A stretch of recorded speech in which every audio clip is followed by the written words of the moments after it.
pacificar o país, o senhor anistiaria o presidente Jair Bolsonaro? Nenhum país que não esteve em guerra perdeu tanta renda como o Brasil perdeu ali entre 2014, 15 e 16.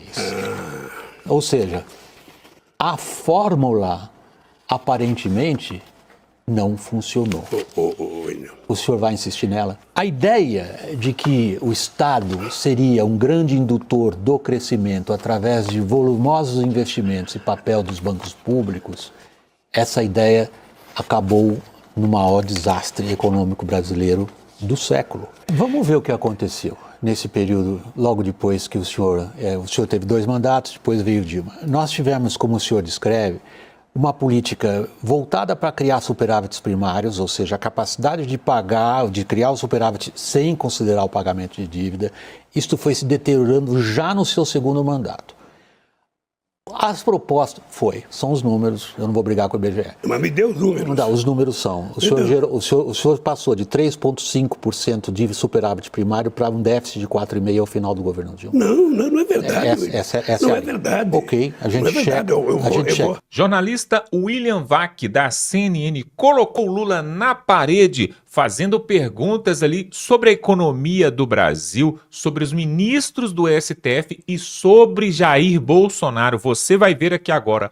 O Lula ficou sem saída e não teve nem resposta. Ao vivo passou uma grande vergonha. Nós vamos mostrar isso tudo aqui agora porque o William Vac mostrou provas e colocou números para o petista que ficou sem saber o que falava. Confira essa matéria aí antes, dá um like nesse vídeo. Se você não está inscrito nesse canal, está perdendo tempo. Se inscreva aqui agora totalmente gratuito e veja essa lavada de alma que o povo brasileiro ganhou ali através do William Vac na frente do Lula. Confira isso aí e voltamos em seguida.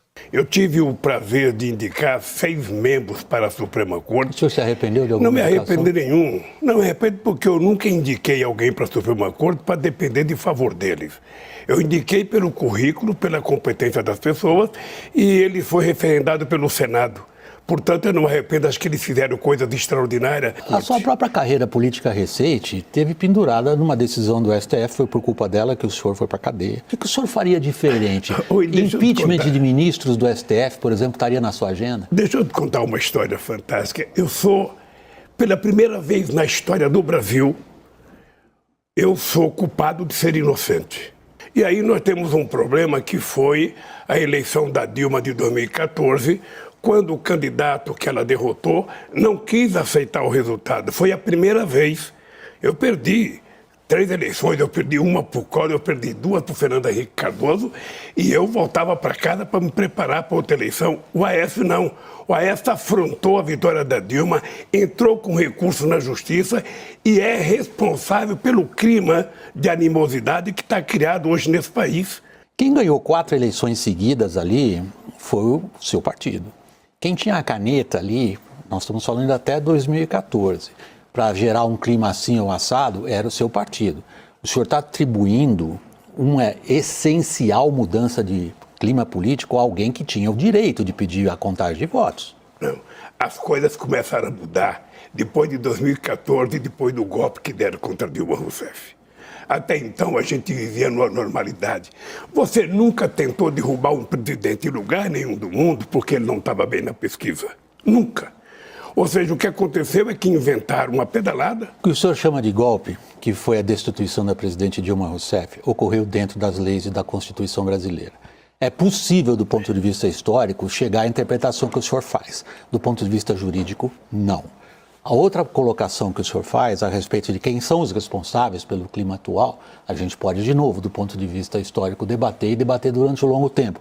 Mas eu queria voltar a um ponto que o senhor mencionou, a respeito dos instrumentos, e quando o senhor se referiu aos acontecimentos de corrupção no seu governo, imediatamente o senhor abordou a argumentação, mostrando todos os instrumentos que levaram à descoberta de um esquema de corrupção inédito.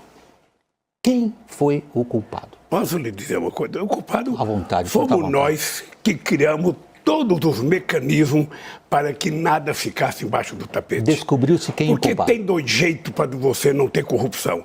Uma é você fazer decreto, sabe, criando o sigilo dos 100 anos, como está sendo feito agora. A outra coisa é você jogar tudo embaixo do tapete e não levantar o... O senhor tem uma explicação a oferecer ao eleitorado sobre o que aconteceu, quem foi o culpado de tudo aquilo? Olha, eu acho que o culpado foi quem meteu as mãos, sabe, manteve os pés pelas mãos. Qualquer que tenha sido o erro cometido pela Lava Jato, ela, em boa medida, lavou a alma do brasileiro. Ela levou poderosos à cadeia.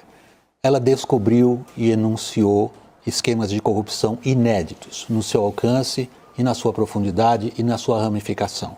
Isso ocorreu no seu período ou no período do seu partido. Agora, a pergunta é a seguinte: parece razoavelmente provado que boa parte da capacidade de competição dessas empresas, por exemplo, as empreiteiras, se dava por serem beneficiadas por um esquema de corrupção. E é importante dizer para você que quase todo mundo foi condenado, foi solto e saiu com muito dinheiro. Porque a delação premiada foi com que muita gente ficasse rico. Logo no seu primeiro mandato, o senhor teve de enfrentar a questão do mensalão. Naquela ocasião, o senhor forneceu várias respostas para o problema da corrupção. E ao longo da sua carreira como presidente e mais tarde, já sob a Dilma, o senhor foi alterando passo a passo a sua maneira de explicar o que estava acontecendo. O senhor chegou a se referir como uma pessoa traída, o senhor chegou a dizer isso.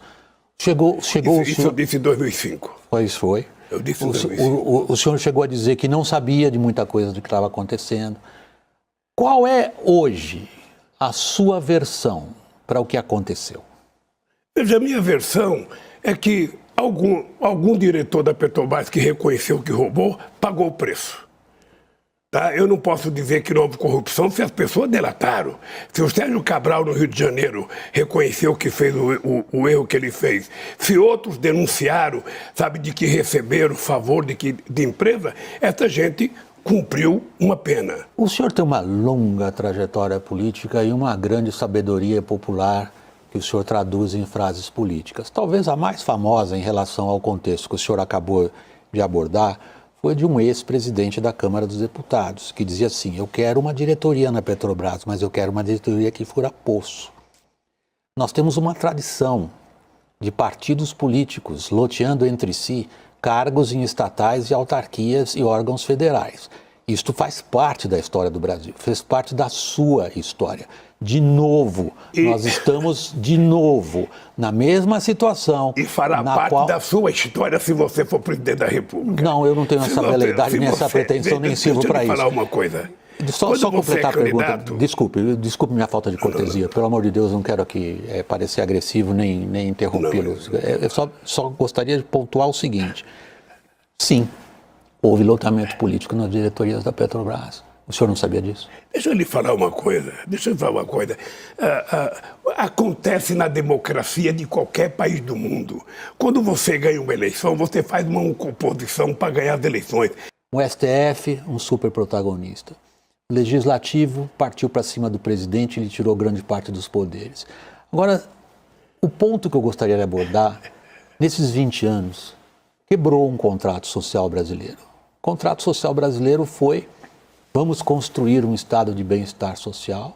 Para isso nós temos que promover gastos públicos e nós quebramos. Nós não conseguimos montar um estado de bem-estar social ao longo desses 20 anos.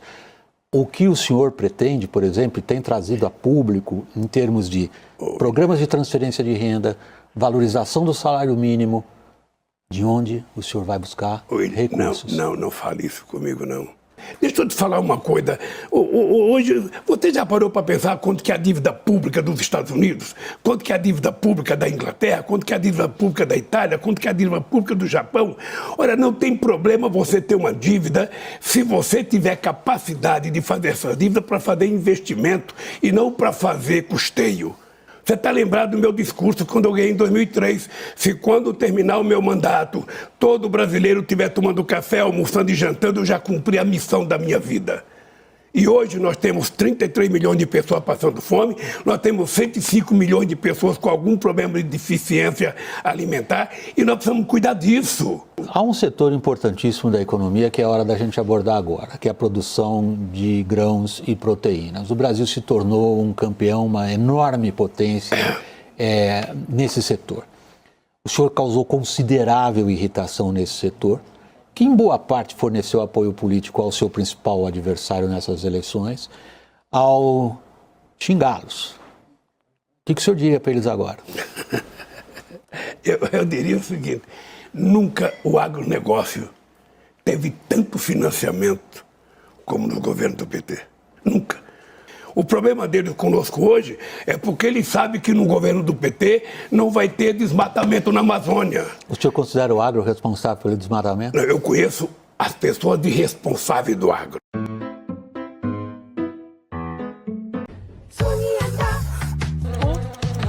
Pois é, como é difícil para a esquerda debater com quem tem argumento e tem provas. E tá de parabéns o William Vac, que colocou o Lula mesmo na parede e falou inclusive sobre a sua amizade ali com os ministros do Supremo que descondenaram o Lula e será que agora vão ter um presentinho de volta?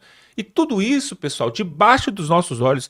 E o Lula ficou sem saída também quando foram falar ali dos seus amigos, que foram descondenados também e tiveram que devolver dinheiro. Aqueles que participaram da Lava Jato ali e que inclusive foram altamente beneficiados pelo dinheiro do povo brasileiro que escorreu e foi por ralo abaixo.